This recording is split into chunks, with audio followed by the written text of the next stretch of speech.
तो मैं बरे सगीर की तकसीम का जो मामला है वो कुछ देर और लटका देता, क्योंकि अगर कायदे आज़म नहीं होते तो पाकिस्तान का वजूद नामुमकिन था। लगाई साहब, कायदे आज़म का बड़ा एहसान है हम पर कि हम उनकी बदौलत आज आज़ाद फ़ज़ा में सांस ले रहे हैं। क्या कहेंगे आप आज कायद के बारे में? देखिए, मैं समझता हूँ कि 20वीं सदी के जितने भी पॉलिटिकल लीडर्स हैं, अगर उनकी एक सफ़े वाला बनती है तो उसमें इंतहाई मुमताज़ सियासतदान कायद आज़म मोहम्मद अली जिन्ना है।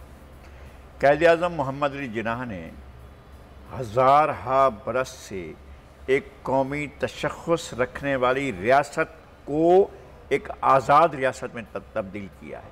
यानी ये ज़मीन जो है जहाँ से इस वक्त पाकिस्तान का जोग्राफिया है, कश्मीर से लेकर और काशगर के साथ मिले हुए पाकिस्तान के इलाके से लेकर वाखान से लेकर और यहाँ तक जितना भी पाकिस्तान का जोग्राफिया है, ये तारीख़ी एंटिटी है। ये दरियाए सिंध और उसके मुआविन दरियाओं का जो ख़ित्ता है वो तारीख़ी तौर पर हमेशा जब लोग बात करते थे हिंद और सिंध की बात करते थे, हिंद इंडिया है और सिंध जो है वो ये है, और इसकी कुदरती तकसीम जो है वो यही थी जो कायद आज़म ने की है।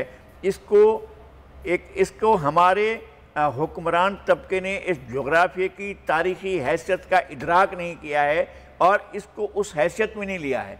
उन्होंने कायद आज़म से बहुत सी चीज़ें मनसूब कर दी हैं जो कायद आज़म का अपना तस्वुर नहीं था। कायद आज़म का तस्वुर उनकी 11 अगस्त 1947 की तकरीर में मौजूद है और कायद आज़म ने अपने आइन का खाका जो पेश किया था वो भी उसके अंदर मौजूद है।